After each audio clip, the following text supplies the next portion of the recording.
เมื่อไหร่ปีศาสนามุนคำพระเป็นเจ้าขึ้นไล่2 5 บาท50ปลายเซตนี่เลือน4ลอง11คำในกะดีจ้องวานปุ่งเนื้อตรงเวียงเมืองใหญ่ในอิงเนื้อเลยเจ้าคู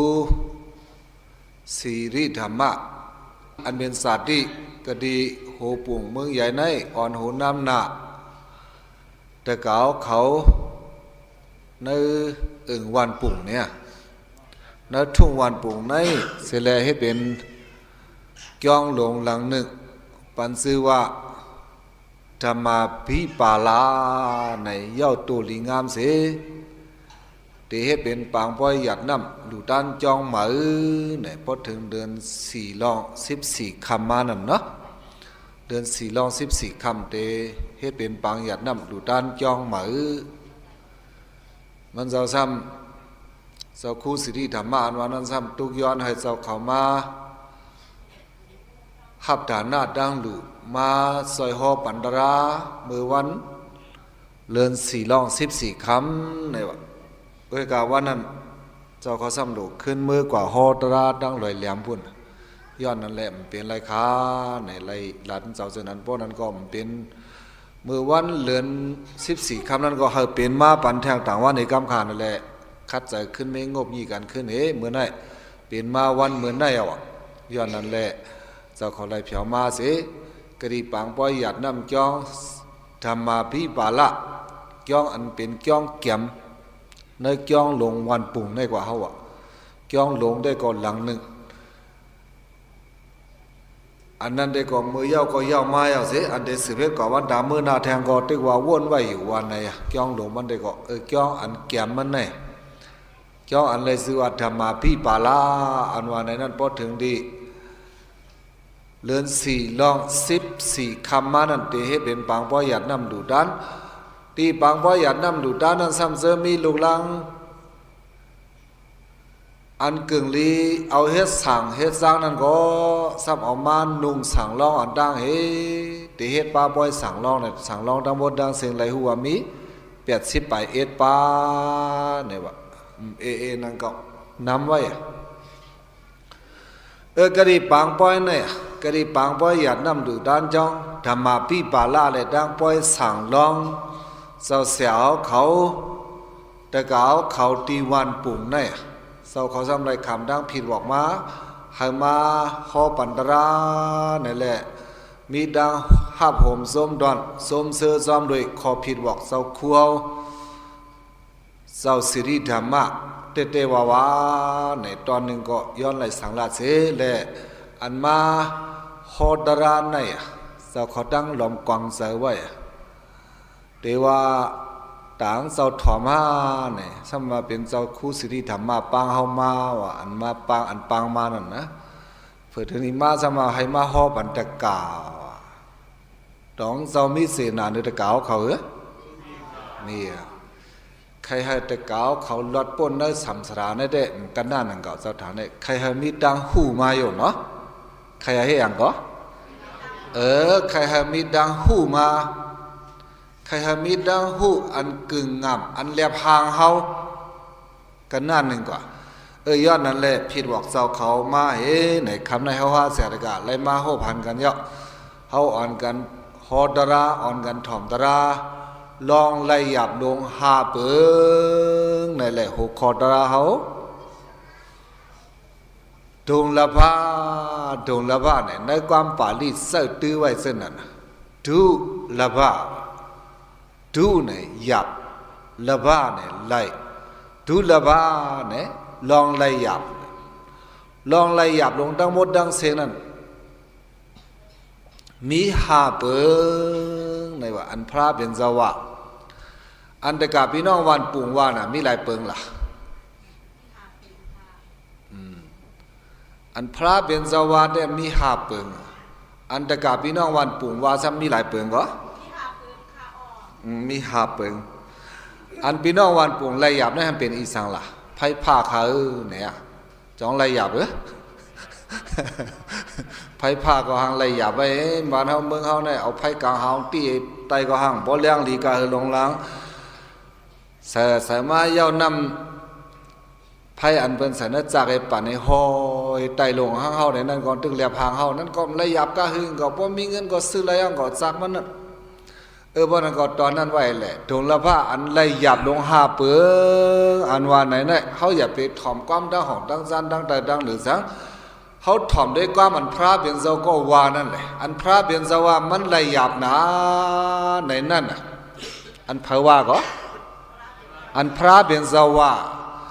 ก้อมกาก้อนนั้นก้อนในว่ามันไหลหยาบแต่ได้ไหลฟงอันนึงลูกได้ก็หยาบเนี่ยจะได้มันเสียงซังเสียงอันตรายอันเขาเดหอเหมือนไหนอันเขาเดหอเหมือนไหนฟงไหลหยาบก็มันจะไพ่ไหลหยาบก็ว่าน้ำไหลหยาบนะในก็มันจะเช่นนั้นอันไหลหยาบนะอันพระเบียนเจ้าเขาก็ว่านั่นว่าไว้ทั้งหมดทั้งเสียงอันไหลหยาบไหลเย็นน่ะเสเปิ้นลองกัดแขนนั้นโลกาเนี่ยหรือพระเบียนเจ้าไรว่าหือก็ลองกัดแขนในกวนเฮาไหนจ่องพอดีหรือพระหรือไรพระเบียนเจ้าในแขนหรือบนมดแก่หรือบนมดดังหัวในก็สูงกำเดียวอาเกียงสาริกดาในก็ลีกำเดียวมีเพิ่มเหมือนมันเจ้าไรเห็นปะในโลกาลงไหนอัตุลามีเพิ่มเหมือนไรเพราะว่าพระเบียนเจ้ากรมาพุทธะเนี่ยเตือนว่ามีเพิ่มเหมือนมันเจ้าไรเห็นกาเป้ใครยังกาเป้ใครคัดใจละขึ้นมันเจ้าไรวริยะก้อมขึ้นไรญาณก้อมขึ้นไรกามก้อมขึ้นไรอีสังก็มาขึ้นมันเจ้าไรเห็นเมียวอัตุลาวจึงเจ้าคอนึงมีเพิ่มเหมือนไรมีเพิ่มง่ายไรเสียห่างพังในก็ห่างลีเลือเสเบิดดังหัวในก็สูงเลือเบิดอาเกียงสาริกดาเลียในก็สูงเลือเบิดกวนกูเมียวการมักมีน่ะต้องเจ้าสูงเมื่อเจ้าไปเป็นพระนั่นน่ะตีอยู่ของเจ้าเมื่อเจ้าดึกเป็นพระอลองเฮเมื่อไปเข้าเถินกว่านั้นอูมันเจ้าเฮ็ดไว้ปันห่างหอมันติวมันนั่นข้าวกัดเนี่ยก็หอหลังนึงพอข้าวกัดมาเนี่ยไข่อยู่อันมีเตียนหามีถัดอุ่นๆอันนั้นก็มีหอหลังหนึ่งแล้วได้พอถึงข้าวใหม่มาในก็นั้นซ้ำมีแทงหอหลังหนึ่งซ้ำเดี๋ยวมีถัดกัดอีดโยเจ้าขอลำด้วยยามอย่าเอามาหินงคับคือเฮ็ดไว้ให้ถัดกัดไล่ลีกันหน้าหนึ่งก่อนโยพอถึงข้าวฝนมาซับนั่นทำเป็นแทงหอหลังนึงหอมีหลายหลังก็3หลังเมืองเจ้าตึงมีอยู่ในเมืองโกนั่นหอ3ลำอยู่ในห้างในหอ3หลังข้าวกัดข้าวใหม่ข้าวหึกอยู่ข้าว3ข้าวอยู่3ติกำไรสมาหลอมด้วยเสียจิ่มเครื่องเจ้าดังดื้อโคของอันมีในห้างในหอเจ้านั่นแหละนั่นก็มีไว้กูอันกูเมียวอำไรฮุกใจอำไรไม่ใจสังเสียนสิเมียวบ่ไหนก็กับกายเลยการมักมีไหนก็เมื่อนั่นปานนั่นได้ให้บ่ลาลีเหมือนมันเจ้าเนี่ยเต็มมีไรง่ายเกิดกะลองนั่นจะเครื่องเดียวลัดเนี่ยอันว่ามันเป็นอัตุละเกิดกะมันพระเปลี่ยนเจ้าในเมื่อมันไปเป็นพระมานั่นก็มันจะลุกเมกวนผานอันว่าไหนนั่นเนี่ยเฮาหลูฮูกคอนนั่นอันเฮาลีว่าเป็นอัตุละในเป็นอีสังมาเป็นกามมันเจ้าเป็นญาณมันเจ้าเป็นศีลาอาเกียงสาริกดามันเจ้าเนี่ย2เมียวไปเป็นอีสังแล้วในศีลาดังปีญญาเป็นอีหยังก็ศีลาดังปีญญามีเพิ่มเหมือนมันเจ้าไหลศีลาก็จันสูงกำเดียวอาเกียงสาริกดาปีญญาปื้นหูไปหาตั้งหูเนี่ยก็จันสูงเนี่ยพระเบียนเจ้าอันกัดแขนมอกกันหน้าหนึ่งนั่นเขามาหลอมด้วยคุณช้างในก็ตึกว่าไหลลงมาไหวพระเบียนเจ้าจ้องมาไหวมาไหวเมื่อพระเบียนเจ้าเตเป็นพระมายาในอังเตฮอดดาราคุณช้างสมุทรเจ้าเฮ็ดสังเล่มฮอลาเนี่ยกวนเตียนถ่อมตราซะเนี่ยเรียบกันดังตราอันเก่าหูไว้นั่นอีโลพระเบียนเจ้าจะตกกว่าอินอยู่เฮาลำด้วย ล้อมด้วยก้นอันเตถ่อมตราจนตำปุดตำเปียนเฮมโหมหาลงไอ้สังเตเตเฮมหูเฮมิตาหูสังเตเตวาวาอาจางสาริดานี่ก็อาจางยกลงจับตัวจับหางเฮตราอันมันจะหูไว้ซ้ำเป็นตราสั้นสูงเตเตวาวาตาเตเอาตราสั้นสูงเสลัดในก้นมันลุบทุบตาบเส้นนั้นมันแหลบเปลี่ยนไว้เส้นนั้นความพี่น้องใต้ได้ว่าหางละเนี่ยความสร้างพออำทุหูก้นตอตุกว่าเหรอพี่น้องเมืองใหญ่พอหมอความใต้หลีความสร้างพออำทุหูก้นตอตุกแต่ความในพอมันสั้นสูงได้ว่าวายเนี่ยมันแหลบก้นทานแต้มเฮอิดเมียวนั่นเนี่ยเมียวนั่นเพราะอะไรถึงความสร้างพออำทุหูก้นตอตุกขึ้นปีนั้นนั่นเองว่าความตอตุกซ้ำถูกหูโกนสางพอ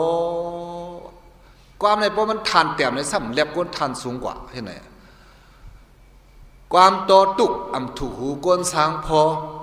กำในความสางพอซ้ำอำถูกหูโกนตอตุกมันเดเปลี่ยนวนลายนั่นอยู่พระเปลี่ยนเจ้ากอรมานั่นเมื่อเจ้าเดเปลี่ยนพระมาตราอันมันเจ้าหูไว้ในมันแห้งเลือกลำกำพีนามดัดตาเดียวลัดในก้นก้อนนั้นก้อนให้โป๊ป่องเสมาว่าเป็นอะไรไงในย้อนนั่นแหละอ่างเตะฮอดร้ายว่ะอ่างห้อยว่ะตรานั่นเวลาลองนั่นคุณสางลงอันเป็นสหัมปติอันว่านั้นซ้ำหูแม่นซ้ำหูกว่าก็นั่นแหละคุณสางลงไหลลงมาไหว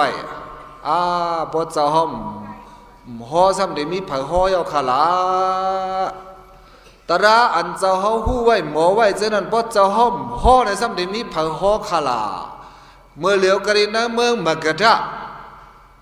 เมื่อปานพระเป็นเจ้าตึกเตเป็นพระบ่นั่นเมืองมกดาเนี่ยเมื่อเหลียวได้ก็เป็นกว่าในอินเดียคุณสางนั้นว่าเมื่อเหลียวกรีนะเมืองมกดานั่นสระไม่สาดิที่หลงหกก็เฮ็ดสระเปิ้นเนี่ย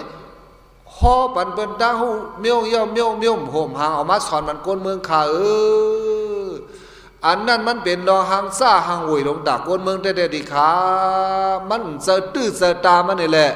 อ้างอ่อนกันคามได้ลองไหลซ้อมน้ำมดเสียงขายเอาเจ้าเฮาป้อมเสตาต้องคามไหลคามไหลแต่กาพี่น้องวันปุ่งเนี่ยอันน้ำลงหิมในมีอย่างล่ะน้ำรองน้ำปุ่งน้ำรองป้อมเสตีเนาะเขาคามไหลคามไหลลองซ้อมน้ำให้ป้ากับมดโจมตายอันนั้นคุณสางก็ซ้ำมาว่าเสตื้อเสตามันนี่ซ้ำอ่างอ่อนก้นคามขวานก้นเมื่อก้นเลื่องหลงมือปานพระเปลี่ยนเจ้าตึกเตเป็นพระเมื่อนั่นเนี่ยมิสราหกก็เฮ็ดสราเพื่อนในสอนมันเพื่อนเมี่ยวโหมหางลงละลายนั่นนี่นั้นสราก้อนหนึ่งเมื่อคำว่าเจ้าเขาตึกสาหอมาที่เมืองสู่นาทีกาทิทีวะไม่สาทิทีลงตั้งหันอันพิษนั่นนี่นาทีเดินนำนาทียิดามนาทีหูดามนาทีสุกดาทุกดานำกามานำพลังวิปากอนาทีอายังโลกนาทีปรโลกนาทีมาดานาทีปิดานาทีสัดาอบาปาติกาในเส้นในสากว่ามีปาลิมันกตินาศิลขันดาวกะปองว่าสังละในนาทีเดินนำการดูการตาเนี่ยมีพรดีสังอย่าไปลูข้อนี้ก็สอนเบิดพระลานั่นในอซิดาเกษากรรมลาวสระอะไรซื้ออซิดาเกษากรรมลาวมันมีไปวน10 ข้อนั้นนาทีนะที่ก็มีเนี่ยมีในอีสังละเนี่ยเหตุการณ์ตาหน้าตั้งหลูในมีพรดีนาทียิ่งทำปูซอนนับยำผู้ใหญ่ก้นลงอันว่าในมีพรดีนาทีหูดำเลี้ยงดูแขกพี่น้องที่สามดีกายอันว่าในมีพรดีนาทีสุวดาดุกดานำกรรมานำพลังวิปากอกุศลอกุศลอันว่านั้นมีพรจ่าพรดีสังเฮ็ดกุศลเลยได้เลยพรดีก็มีไรเฮ็ดอกุศลเลยได้เลยคำพรจ่ามันวางก็เป็นไรในเสื้อในซาก่อนไปวนอันพิษอันเปิงลงนั่นเอามาสอนมันก้นเมืองอีเนื้อเลยลองนั่นให้แหละ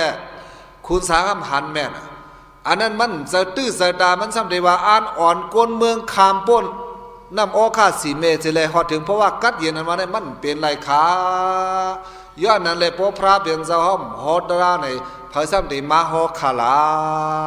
ย้อนนั้นเลยแขนโดฮอปันเสกรรมดิคา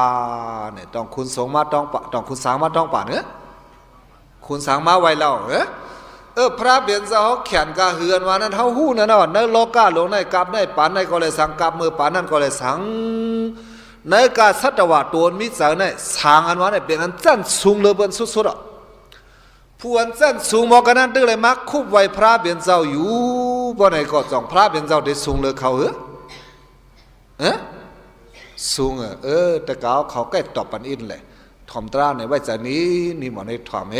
ให้เข้าใจลีงามๆป้องเข้าตามาป้องเข้าหูมาทำนอนรับกว่าได้ก่อมใจไล่เงานั่นนะ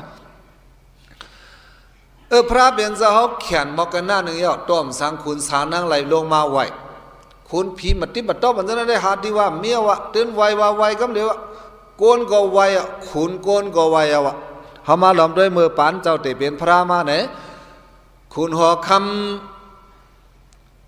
เป็นวิสาราวะคุณหอคำก็สลาวะคุณเลสวีวะคุณก็นั่นก็ได้เนี่ยเจนั้นก็ไวมันเจ้าอ่ะกำในทำแทงอูมันเจ้าอ่ะอูเจ้าเกจูเจ้าอันไรซื้อว่าคุณหอคำสุทโธดนาเนี่ยก็คุบไวลูกมันขึ้นก้อยหนังกายะลูกชายมันเป็นพระมันพระเป็นเจ้าแขนบอกกันหน้าเนี่ยมันเจ้าสมัครข้างสังเราเนี่ยดุงละพระไล่หยาบนาว่าอันพระเป็นเจ้าข้างว่าไล่หยาบนานั่นทั้งหมดดังเสียมีหาคออันพี่น้องวานปุ่งเขาข้างนั่นน่ะนั่นได้เขาย้อนถามเยอะอันนั้นก็ไล่หยาบนะข้าเจ้าในก็ไล่หยาบนะปีนี้ทำยินว่าแทงคอก่อนเสื้อเขากลับเนี่ยไล่หยาบนะว่าสมัยไหนวะจ้องไล่หยาบเหรอนั่นได้เขาโมอีกเนื้อเลยก้นกล้าก้นขายเขาสั่งก้อยหัวตัวเตยินวงเวียงอาจจะเขากลับไปไล่หยาบนะว่าสมัยไหนวะนั่นก้มกาก้นกล้ามาขายดาวดังซ่าในแหละข้างวางหยาบในเจ้านั้นเขาไปลาดป้ายอันเมื่อไหร่อันเขาเตลาดว่ามันไล่หยาบอันว่าไหนนั่นอันพระเป็นเจ้าโกว่าพระเป็นเจ้าเป็นพระมาเย้าสิอันพุทธเจ้าหันถึงว่ามันไล่หยาบนั่นทั้งหมดดังเสียงมีหากขออันนั้นมันเจ้าเอาสั่งสอนมันเจ้ายาหาเนาะเขากูวันอย่าวะกว่าตุงซ้อมมาพระเป็นเจ้ากลางเนินมาในกว่าตุงซ้อมเพราะว่าตุงซ้อมในมาเผียวดีเข่งสุกดินเพราะว่ามาเผียวดีเข่งสุกดินในก็เอาสิปิดอันนั้นเจ้าหอบมานั่นยืนบรรลุน้องตะเป้งเจ้าเสือเฮ็ดหัวเอาสะย่อก็แกนเจ้าสุกดินเพราะสุกดินอะไรมาเผียวเนื้อเข่งสุกดินยาวในก็เสือเป็นลูกน้องตะเป้พระเป็นเจ้ายาหันสังขาเขาเจ้าสามณีอ่อนเขาเจ้าในก็เป็นพุงเพียงเกลมาเปิดถ่อมโอวาต่างเจ้ากุนเพราะว่ากอดตุงซ้อมมาในก็มาเปิดลงที่หิมเข่งสุกดินนั้นทั้งผ่าห้างมาเนี่ยมาเจียนเปิดกันนะเพราะว่าพระเป็นเจ้าเผียวมาในก็มาสุกดินสุกนิมโตนิมขิงในก็ขึ้นปันโอวาตาตะเปงเจ้าปันหลายวันไหนปันกูวัน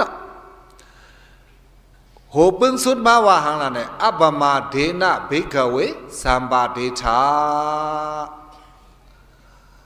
ภิกขเวลูกน้องตะเปเจ้ายาหันเขาดังเสียงเวอัปปมาเดนะ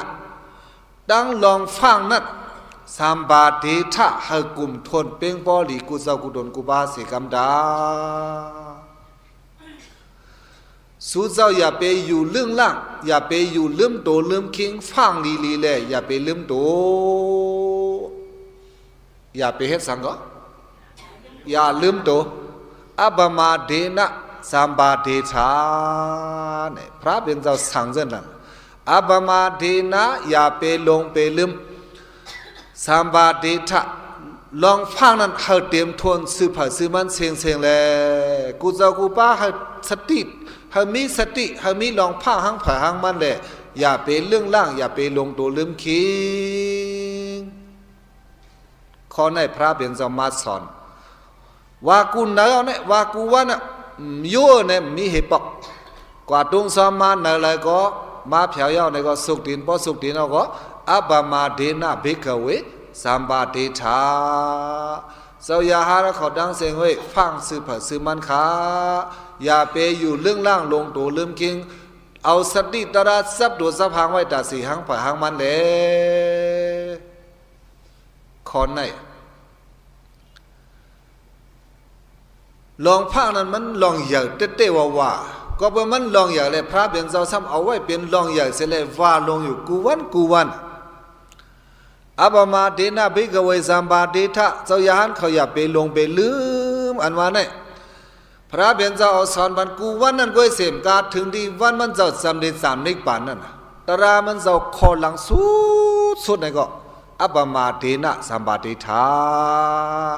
อย่าไปเรื่องล่างอย่าไปลงตัวลืมคิงพระเป็นเจ้าสั่งกว่าคอนไหนเมื่อพอมันเจ้าตึกเป็นพระเจกว่าหาฮอดราเมืองหอกเมืองซานเมืองใดเมืองหนึ่งกัดตุ้งซ้อมหลงกูมือกูวันนั้นก็ป้อกัดตุ้งซ้อมมาอย่างในลาดเจ้าย่าฮันเขาตัดสิอย่าไปลงไปลืมเพื่อถึงดีกำเลือนสุดนอนเหยียดลงดีในเกวงกลางไม่เป้า2 เดือน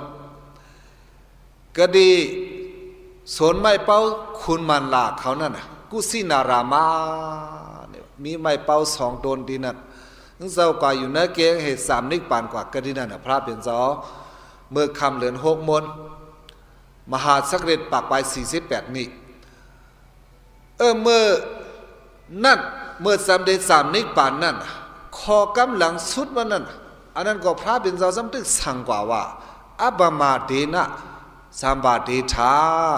อัปมาเดนะตั้งลองฟังนั่นสัมบาเดทาให้กลุ่มทนลีกุศลกุบาเสียงดาสติหังผาหังมันตาอย่าไปลงไปลืมดาเนี่ยพระเป็นเจ้าว่ากันได้หนึ่งเว้ยก็ดีนั่นเขาสำคัญลองสติลองฟังนั้นเขาสำคัญลืมเขาสำคัญทัดสางโดยลีเพราะว่าลืมว่าใน2 ลีลีกำสิน5 เซนไว้ลืมตัวก็ยุงมาโคบเขาตบกำเดียวนะ2 ตัวอันกำสิน5ไว้บ่ลืมว่าปานาติปาดาเวรามณีเกาคางเงืองเวลองคาหยามเปิ้นได้ดีคาในให้แกงมือจ้องไอ้มือหับมาตีปนาพระราตราสังขารณะ3 เจ้าลิงามอยู่เว้กะอัปมาดาอันว่านั้นจับตัวลืมตัวก็ไอ้บ่ยุงมาครบเลยก็ยุงหนูในก็มาย้อนค่อนตองดีเกาอยู่สมานไหนอยู่ว่าเหรอมาย้อนค่อนตอกนี่ใครแหมเบิ้นก็แหมเบิ้นโยๆเด้ว่าเฮว่าเบิ้นมาย้อนค่อนตอกที่เฮาเห็นนั่นแหละล้อมป้อแบบยุงอ่อนบางปองมาเลยยุงพวกคบเฮาบ่ยาวเปิ้นบ่กินยาวกว่าลีนี่มื้อเบิ้นคบเฮาสัมพันธ์เพิ่นถึงได้ยุงกินเลือดเฮาจูบ่เลือดเฮาอิ่มเต็มต้องลีๆง้างๆก็มันก็วินกว่าหางมันเปิ้นบ่วินกว่าหางเปิ้นเฮาจำได้กว่าลำตัวบ่เด้กลางหาวซะบ่น่ะจองยามหันยามหันเฮาก็ยามหันเปิ้นดังก็เฮ็ดก็เฮายามหันตัวเฮาน่ะจองยามเฮ็ดนั่นแหละถาสางเอาหังก้อยลีๆล่ะอย่าไปทำอย่าไปเปิ้นถามเฮาล่ะอันนั้นห้ามเป็นทางล่ะเนี่ยอัปปมาดาซับตัวเฮาลองสติลองฟังอันว่านั้นซับตัวซับหางเฮาเลยเป็นกว่าเจ้าเนี่ยประมาดามาเนี่ยมันลีลองลงลองลืมกำในเพราะว่าลองลงลองลืมลีในก็เฮาในการพระราตราสังขารณะ3 เจ้านั้นมันตึ้นลีเฮอีดะพระเป็นเจ้าก็ว่าอย่าไปลงไปลืมพระก็อย่าไปลืมตราก็อย่าไปลืมสังขารก็อย่าไปลืมในใจว่าตอนนั้นความใต้น่ะจองเฮาลืมลืมก็แก้เอาความเปิ้นมัดสิมีลาดหนาก็ใครอันเปิ้นอื่นเฮาได้ก็คือเฮาการเข้าคอเปิ้นเนาะว่าเหรออันเปิ้นอื่นเฮาได้มันบ่กล้าคือลงหลังอันเฮาการเข้ากงคอเปิ้นกว่าที่นั่นน่ะล้อมด้วยเครื่องนุ่งเฮาก็จักเอาโคนุ่งบนมานุ่งนั่นก็เฮาลืมตัวเฮาลืมหาอะไรลืมพิงเฮาลืมโคนุ่งเสื้อสาดเฮากำในความลาดเฮาในก็สำตึกไปลาดดีๆสำตึกก็เอาความบนมัดสีมีลาดแท้ในฮะมันลืมหางแท้นั่นลืมความเสื้อสาดเฮาลีก็ซ้ำแต้มลีเลียลีเขามีอยู่ยาๆห้ำแต้มลีเขาไหนสังกัดจักเอาลีบนมัดแต้มบ่เล่นบ่ไล่เสียกันไหนก็จองเฮาลืมลีเขาลืมลีเขาเนี่ยเพราะนั้นอัปปมาดาอันพระเป็นเจ้าสอนนั่นมันก้อมกาดพระราตราสังขารเว้อย่าไปลืมเสื้อสัตว์อย่าไปลืมเสื้อเคยอย่าไปลืมวันเมืองอย่าไปลืมภาษาอย่าไปลืมศาสนาเสื้อในซากว่าจองสอนอะไรปาโมดสอนปาโมดบทละพระเป็นเจ้าได้ว่ากว่าข้อหนึ่งไว้อัปปมาเดนะสัมบาเดทะดังลองฟังนั้นให้สู่เจ้ากลุ่มทนเป็นบ่หลีซื้อผ้าซื้อมันเซ็งๆแล้วในกันหน้าหนึ่งเว้ยก็เต็มเลยลืมสังอันไหนหลุดลืมให้เมียวนั่น ลูกกินอียาพอเริ่มน่ะเตเพนังล่ะสองป้าอยู่เดียวเดี๋ยวลู่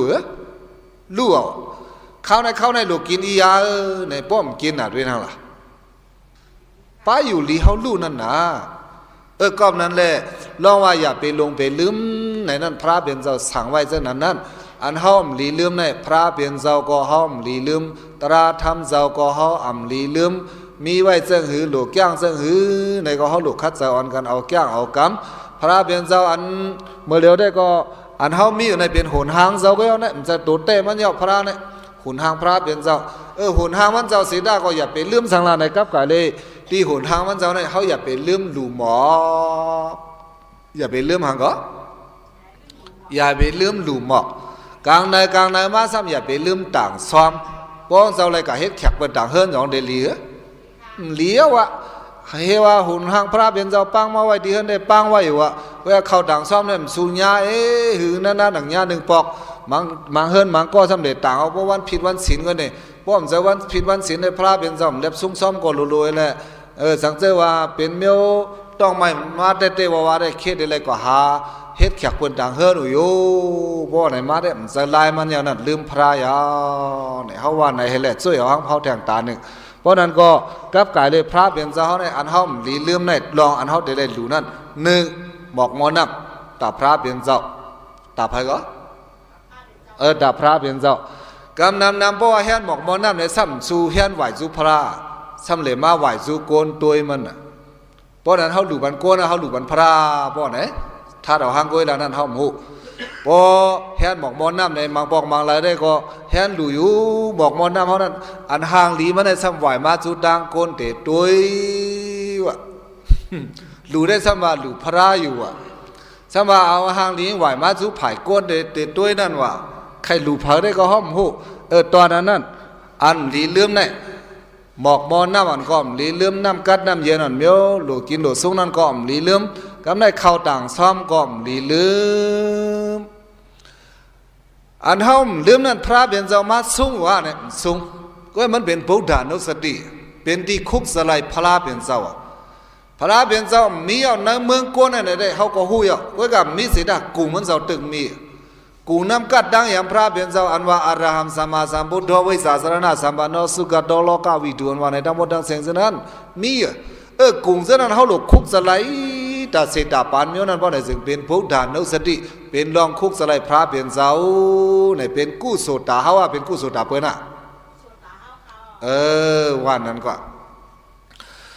เพราะนั้นก็ลองหลีลืมพระเป็นเจ้านั่นหนึ่งหมอกมอนน้ำก็ห้อมหลีลืมสองน้ำกะน้ำกินน้ำซุงก็ห้อมหลีลืมสามเข้าด่างซ้อมก็ห้อมหลีลืมเนี่ยกำแดงกำพองเลยมาป้าแทงเต้นหอมก็ห้อมดูป้าเต้นแรงก็ห้อมดูป้าเพราะลืมสั่งถูกมาในซ้ำเอาไพ่ไม่เฮือไม่เข่งพลาเพราะไพ่ไม่เข่งพลาในเขาลึงล่างเลยเปลี่ยนในได้บ่าพลาเป็นเจ้าเฮือนเฮามันไปสั่งถูกโยปางวันปางมานั่นแมนลีโอสำคัญนี่หุ่นทางพระเป็นเจ้าในก็มาแทงนั้นก็อันเขาลึงล่างได้เขาหูตัวเขาตีเมียวมลีจับเต้นเขาก็จับไปเลยไพ่ไม่กว่านั้นได้เขาพิทักเขาใหญ่ๆสำคัญนี่ว่าวันปางพระมาเนี่ยไปถูกขึ้นปางกว่าด้วยดีเกี่ยว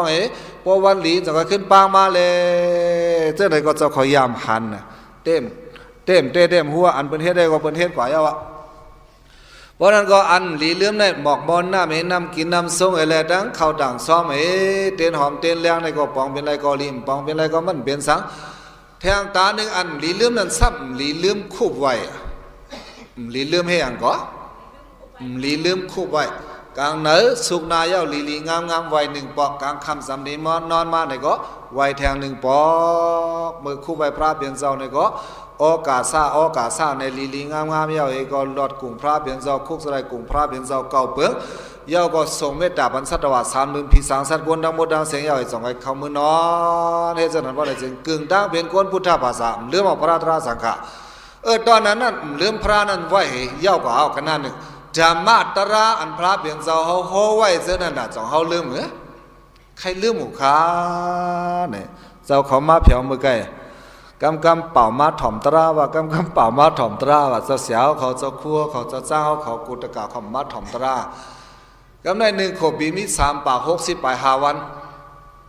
วันนั้นเขาถ่อมตรามีหลายวันล่ะใคร เอไว้เนาะอันนี้เอไว้เต้ว่า1 ขวบปีคือต่อแห้งมี3 บาท 60 ไป5 วันเพราะว่า3 บาท 60 ไป5 วันบ่ได้จึงวันอันเฮาคุกสไลตราเฮาถ่อมตรานั่นน่ะมีหลายวันเต้ๆเนี่ยทัดสางบันอินได้กับกายเลยลองถ่อมตรานั้นพระเบียนเจ้าเขาก็ว่าธรรมสวานำเอตัมมังกลามุดดัมมัมการถ่อมตราในเป็นลองขึ้นอย่างมาสูงเพราะถ่อมตราในไหลตั้งหูเพราะไหลตั้งหูในเขาจังหมอเมตุเมใจอ่ะแก่งยอกเขาจังเอาตั้งหูนั้นสุกเปียดกว่าย้อนนั่นเลยถ่อมตราอันวันนั้น1จังไหลตั้งหูมา2จะจังเต็งนิมมา3ลองยุ่มพิษยุ่มเปิงลงเท่านั้นจางหมอลดถอยกว่าแปดเฮจางหมอยุ่มยำมาอันจืดๆจะ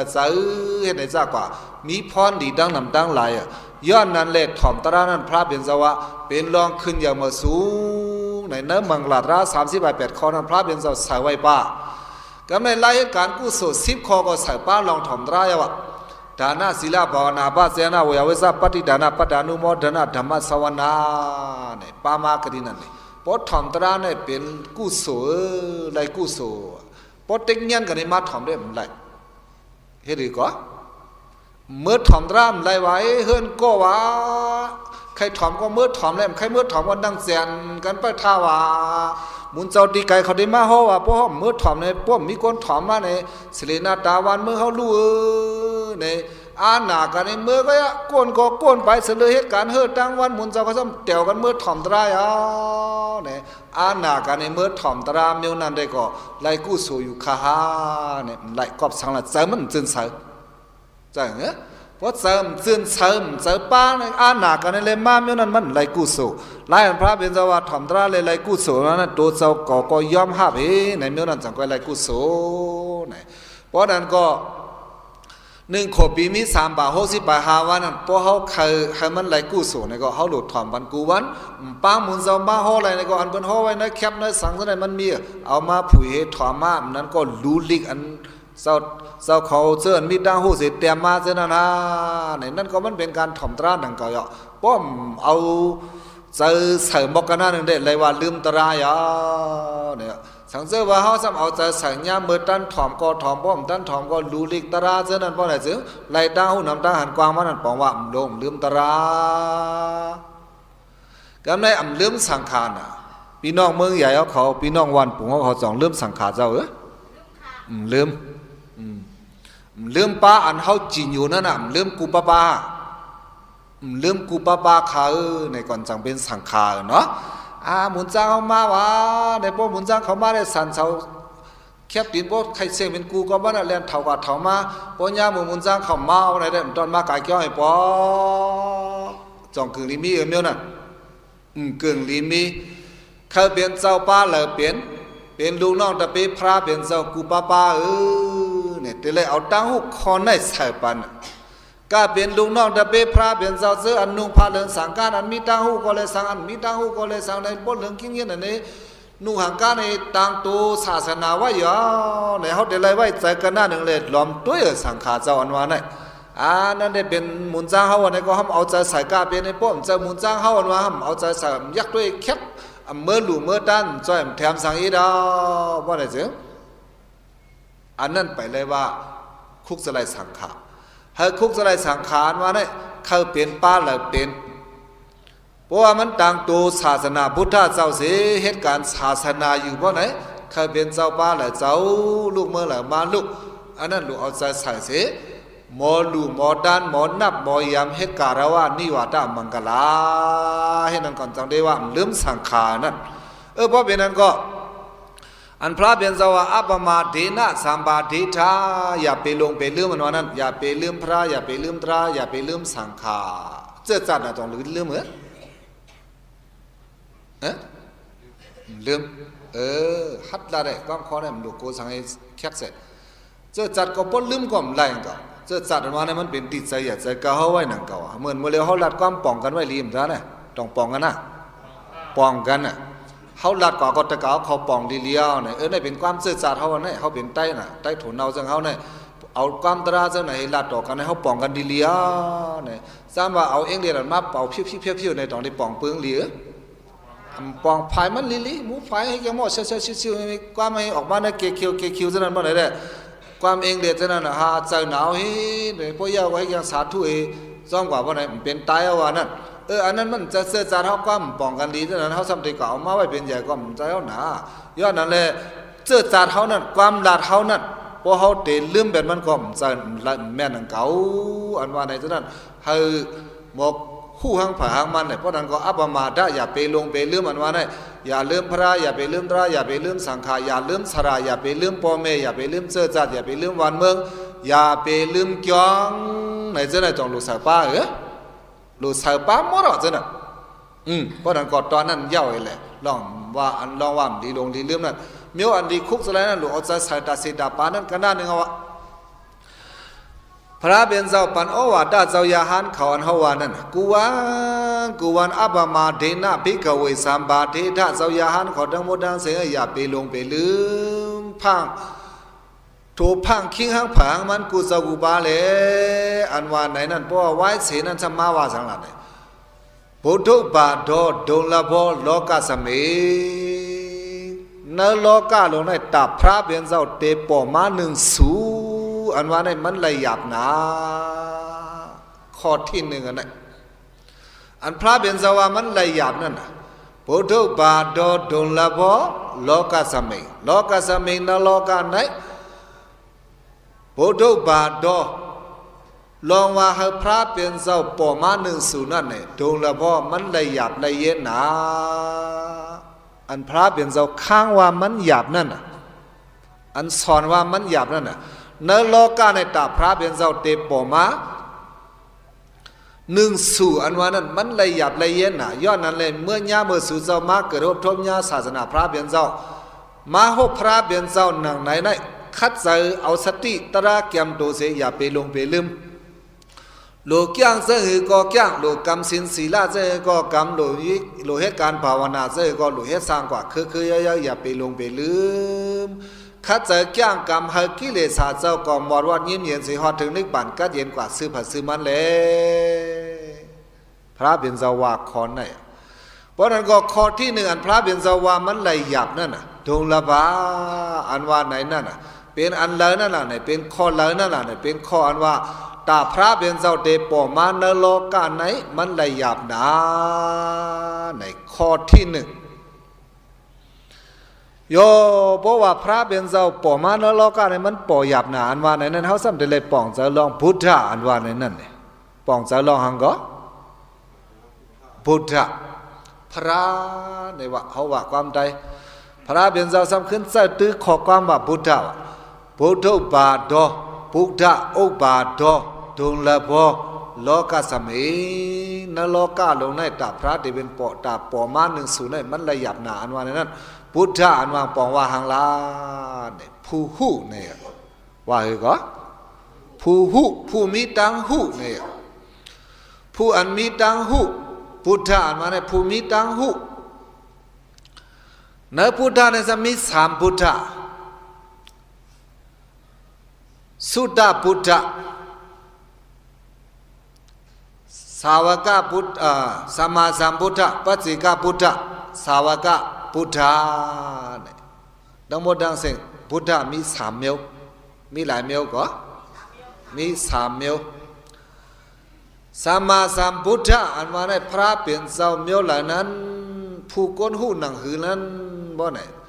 ก้นอันนั้นมีสระเหหูตรามาหังกวยลีงามเมียวนั่น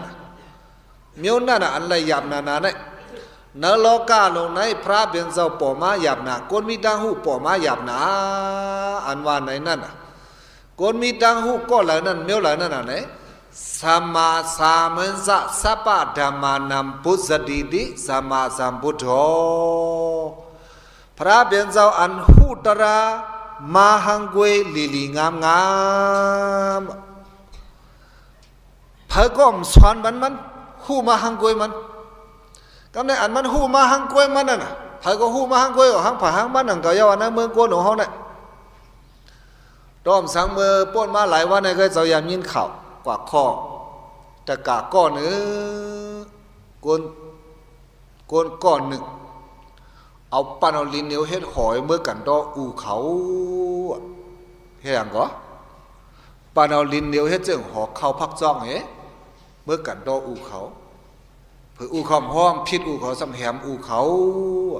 อันนั้นจังมันหูมันหูหังมันเขานั่นก็มันจะดังหูอันมีกากขันจังมันจะดังหูอันมีกากขันตานเมืองโกนนี่ดังหูก้นตื้อก้นตันเอาเมียนั่นได้กับพุทธะหูอยู่ก็มันเข้าคือเข้าขวางมันเป็นดังหูอันมีกากขันตาภายเสียอีกตามันก็สัมไปพิษอูพิษเมมันแทงก่อนเป็นในกว่านั่นก้นเมียนั่นย่านั่นแหละอันหูโหมหางลงเส้นนั้นสอนว่าพุทธะเนี่ยมันไรอันเขาว่าพุทธะพระเป็นเจ้าป่อมานรกะมันป่อมาหยาบนะอันว่าเนี่ยเป็นพระเมียวละเนี่ยอันมีดังหูตรามาหังกวย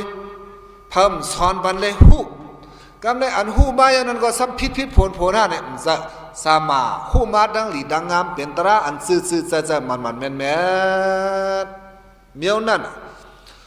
หูเตหูอยู่เวกาซ้ำเป็นตราดังหูอันพิษอันเปิงลงนั้นบ่ไหนจึงเมียวนั่นไปซะพุทธะไปซะอันพวนเฮากึ่งหลีนับยำไปซะพวนป่อมาหยาบเย็นพวนป่อมาหยาบเย็นนรกะอันว่าไหนหูตรามาหังกวยตราอันหูมาหังกวยนั่นก็เป็นตราอันซื่อใจอันหมานอันแม่นกวนมีตาหูเขาถ่อมก็ว่ามันซื่อใจผีมีตาหูเขาถ่อมก็ว่ามันซื่อใจสางอันมีตาหูเขามาถ่อมก็ว่ามันซื่อใจกวนขุนเขามายอมมาหันนี่ก็ยอมหาว่ามันซื่อใจไหนเมียวนั่นตราหนังนั้นก่อนบ่ฮู้หนังนั้นก่อนจังได้เลยว่าพุทธะนี่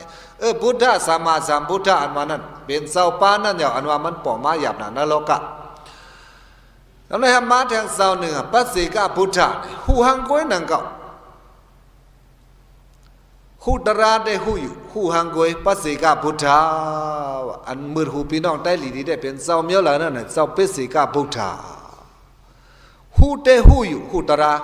ก้อยก็ซ้ำหมอลาดฮอนในเปิดเหมือนกวนนอนผ่านหันนั่นเลยปองเสหังก้อยลีงามอยู่เลี้ยงลีงามอยู่อันละเป็นอนิจจาลองละเป็นทุกขลองละเป็นอนัตตะปองเสลีอันละเป็นอสุภะอันละเป็นสุภะหูลีก้อยก็หมอเอาลาดเอาฮอนในเปิดหูก็หูอยู่หังก้อยเมียวนั่นป้อไหนจึงอันนั้นเป็นปัสสิกะพุทธะสัมมาสัมพุทธะอันเฮาว่าเมื่อไงนั้นหูตรามาหังก้อยอยู่หูหังก้อยเสียมกาซ้ำหมอเอาลาดเอาฮอนในเปิดเปียงหนังเจ้าก็ปองเสนั้นก็ปองเสหนังคือหมอเอาสร้างล่างในเปิ้นกันหน้าหนึ่งนั่นบ่ได้จึงอันนั้นปองว่าสัมมาสัมพุทธะเนี่ยซึ่งเจ้าก็ระมาเฮานั่นกำในสองเจ้าในเพราะว่ามัญญากันนะเนี่ยมีแหละเพราะว่าในโลกาลงในเพราะว่าสัมมาสัมพุทธะพระเป็นเจ้าอันเป็นสัมมาสัมพุทธะปอมายาบ่ได้จึงอันเป็นปัสสิกะพุทธะเนี่ยมีแหละเป็นแหละเจ้าเป็นสิกาพุทธะอันว่าเนี่ยมีไหลภายนองไว้หลังสัมมาสัมพุทธะเขาเจ้าเว้ยเพราะว่าศาสนาเจ้าสัมมาสัมพุทธะตึกมีอยู่เมื่อหนึ่งปานเมื่อเร็วเจ้ากรมาพุทธะบอกว่าตึกมีข้าวดัง2 ปากปี2 ปากไป2 ปีศาสนาขึ้นเลย5 ปาก50ไปเสร็จนี่พระเป็นเจ้าซ้ำเป็นพระกว่าแทง40ไป5 ปีเอา45มาใส่ล้อ5 ปาก50เสร็จได้เป็น6 ปากไป2 ปีในป่อมากกันหน้าหนึ่งในศาสนาเจ้าก็ทำมาในสมัยเดียวอยู่กว่า5 ปีบ่ในก็ตึ้งโลแถว5 ปากจำอันนั้นปนในเกณฑ์ในเจ้าเป็นสิกาพุทธะเนี่ยมาไหลมีไหลเป็นไหลปอไหลเนี่ยเขาหลุดป่องเจ้าเส้นนั่นเพราะว่าศาสนาเจ้าสัมมาสัมพุทธะตึงมีอยู่ในเจ้าเป็นสิกาพุทธะมาไหลเจ้าเป็นสิกาพุทธะมันซ้ำนี่มีน้ำกัดซึ่งหือนั่นล่ะเนี่ยย่างกำหูตราป่องกว่าหังก้อยลีงามซ้ำอ่ำหมอเอาลาดเอาฮ้อนในเปิ้นเฮ็ดอะไรพอถึงขิงถึงข้าวมาก็3นิกปานกว่าหังเขาเจ้าให้กันหน้าหนึ่งเจ้าเมียวนั่นด่าซ้ำป่อง่ายไว้ฮะเนี่ยนั่นก็ป่อมากง่ายๆนั่นก็ป่อหยาบป่อเย็นนั่นมีน่ะหันไล่ให้ง่ายๆเนื้อสุดสาเท่านั้นเด็ตึ้นมีอะไรวะกอบสังหลังในเจ้าอันเป็นเจ้าสัมมาสัมพุทธะเจ้ากรมาสังหาปอกว่ากันหน้าหนึ่งก้อยแหละเขาทบไล่เจ้าเป็นสิกาพุทธะอันเขาทบไล่เมื่อเหลียวได้เป็นอีสังหลังไหนเป็นสัมมาสัมพุทธะ กำลังสมาแทงพุทธะเมียวหนึ่งอีสังละเนี่ยสาวกพุทธะว่าคือก็สาวกพุทธะ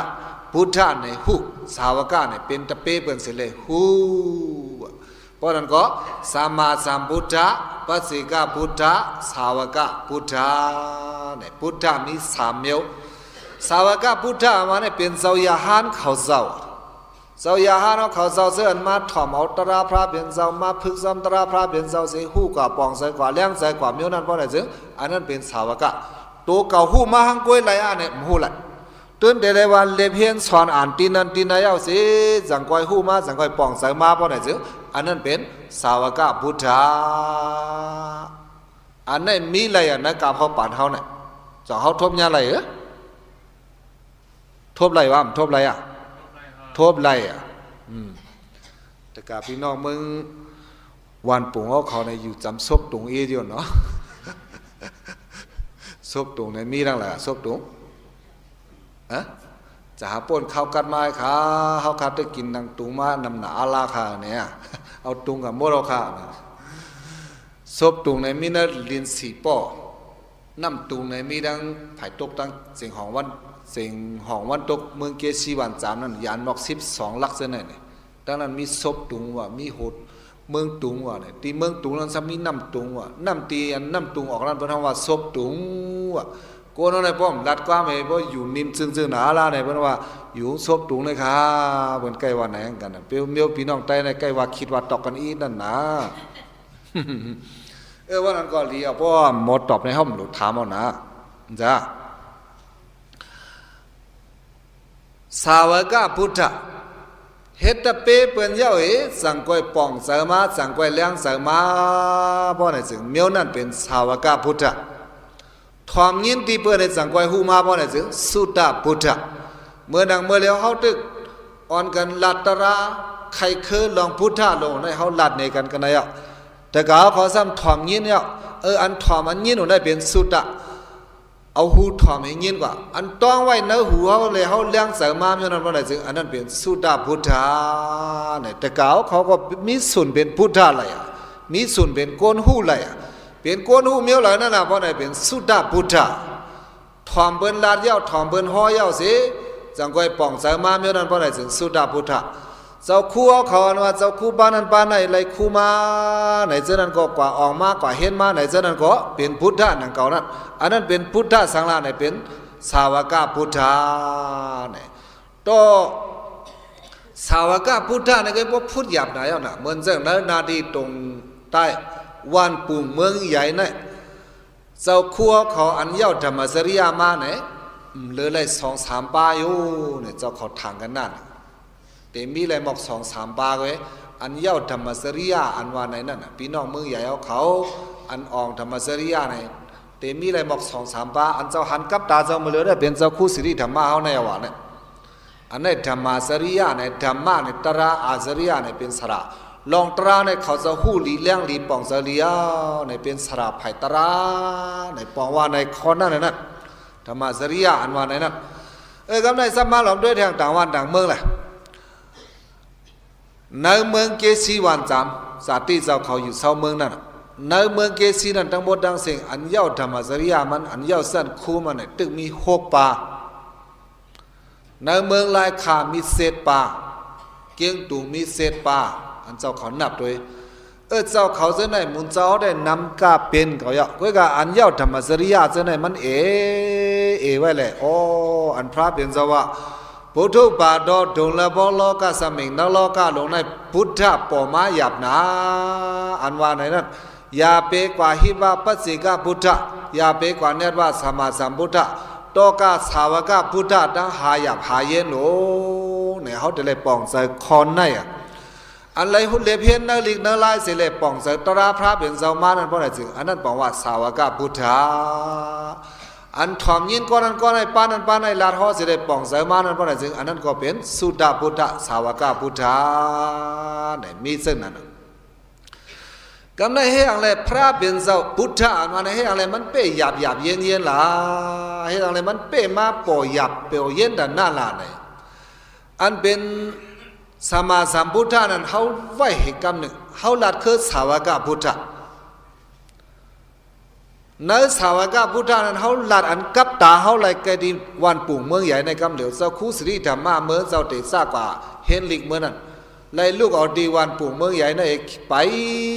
กว่าเมื่อสู้ดังหลายข่าวข้าวดังหลายวันก็5 วันตาดีกว่าเห็นลิกนั่นไล่ลูกเอาดีวันปุ่งเมืองใหญ่นั่นไปกว่าสู้ดังหลายข่าวข้าวดัง5 วันอันวันนั่นจะซ้ำๆไว้ตาเตเป็นพุทธะตาเตเป็นคนมีตังหูธรรมะมานั่นไล่คัดใส่ไปกว่ากันหน้าหนึ่งในเห็นอ่านเย้าสอนเย้าว่านั่นเมืองในตีนั้นตีใน1 ตี 1 เอ็ดสอนเอากำอีที่เสร็จกำเนินส่วนมาเย้าคูในเมืองธรรมจริยะ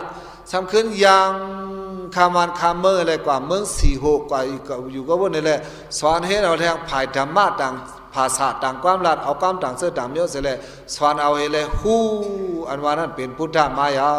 เนี่ยตอนนั้นตาหนึ่งโยกันในเฮาสมาขึ้นหลอมด้วยสัมมาสัมพุทธะเหมือนเรื่องเจ้าโครมาเฮาเนี่ยเป็นพระมายาเนี่ยไล่สร้างปารมีสีอสังเขปไปแสนกัมพาง่ายๆกันนั้นหนึ่งเย้า5เนี่ยไปเย้าปารมีสีอสังเขปไปแสนกัมพาเพราะว่ากำลังสุดมาเกิดเป็นเจ้าสีธาตุเป็นพระกำเหลวแม้เกิดก็เป็นพระกำเหลวเนี่ยไปใส่ก่อนซ้ำเดี๋ยวเลยให้สังแทงนั่นเนี่ยแก้งกำแทงทุกราชริยา6 ปีเห็นอันนี้สังกัดเป็นพระมาแก้งกำทุกราชริยา6 ปีวันนี้ไล่เลยเตเป็นพระเตเแก้งเฮ็ดเจ้าหือเตเนี่ยไปหูลิตึกภายงุมภายงามไม่ลามไม่เลยแก้งเอาไล่เลยเตสั่งถูกในแก้งด้วยไล่ไปสั่งถูกตื้อด้วยดังกินไปสั่งถูกขึ้น10 กินดังกินไปสั่งถูกกินหลายตาไปสั่งถูกกิน1 ตาอ้อหรือกิน1 ตาอ้อหรือกิน2 ตาให้ในกันหน้าหนึ่งให้ยืดหย่อนลองเตะหน้าเฮิรนเพิ่นกินก็เตะมาด้วยออกเตะหน้าเฮิรนไปเป็นพระในลูกเป็ดลูกล่างหน้าเมฆกว่าแก้งกว่ากำก่อนจังก็เป็นพระในก็เป็ดนั่งอย่าสดไหลกว่าแก้งกำเนื้อเถินให้ในเขาดัง6 ปีเพิ่นถึงดี6 ปีเตรียมยาวในลักนี้มหาสักเรตปากปลาย3 นี่เหลือน6 ม้วนนั่นจังก็เป็นพระมาเฮ็ดซะไหนนั่นเพิ่นถึงดีเป็นพระมายาในก็กล้าเป็นสะโพธระอันมีลงในโลกาเนี่ยป้องใส่กว่าหมดบทเลี้ยงใส่กว่าหมดมีอันข้องอันคำสั่งเสียเจ้าอันว่าทิฏฐิวิจิกิจฉาอันนี้ทางเถิมงำเงาไว้ใส่อยู่ห้าเป็นอาแก้งลีอยู่ห้าใส่อาแก้งลีห้าอันว่านั้นมีอะไรอ่ะเป็นอะไรอ่ะย้อนนั้นแหละเปิดถึงที่เป็นพระมายาในก็เขียนเจ้าสั่งขึ้นมาสั่งลาดข้อปั่นลูกน้องตะเปอันละพิษอันละถูกอันละพิษในก็ใส่เงื่อนเวเสอันละถูกก็ใส่เอาแก้งกรรมเสียเห็นในเสด็จตั้งศาสนามาก็ในเขามาหลอมด้วยตาเตเป็นพระมาลาย10นั่นน่ะปารมีข้าวดังสีอสังเขปไปแสนกัมพาอันว่านั้นเลยเหตุการณ์ปารมีโลตาเสวะปารมีอันว่านั้นเหตุสังลาในดานะปารมีโลตาในก็เหตุการณ์ดานะตั้งลูอยู่ตาเสตาปานเนี่ยวะพอถึงดีโลตามาในก็ลูบันเปิ้นอุตาเสตาปานเมื่อเป็นผู้มากคนมีหลงเต้ว่าในก็มันเจ้าลูมาก็ในถึงดีว่ามีสังยาในเมื่อปานมันจะเป็นอกิติเสายาเสอกิติในกว่าแก้งกำเนิดเถิดอยู่แต่เงาไม่ลงตัวหนึ่งตัวไม่อันนั้นเด้ไม่สังได้ก็เจ้าหัวเนื้อภายใต้ได้เจ้าทางได้เป็นพักว่าเวอมันก็กินไรหมากมันก็กินไรพวกมันจะพักว่าก็จะเป็นพักลือ2 เมียวในหือในเจ้าของนับสอนไว้กันหน้าหนึ่งกว่าอยู่ใต้ต้นไม้นั่นนี่เลยกำจ้างกำลงห้างมันถึงหนังว่า1 คนสิแก่มาซ้ำมันมาลูกขามันมาตุ้งดังกินมันวะมันก็ตมเผื่อไม่มันไหวลีงามให้พิมพ์น้ำมันไว้อ่างเด็กกินพ้องมือมันสำเด็กกินอยู่เล่ๆนั่นในคนสิแก่สำเฮ็ด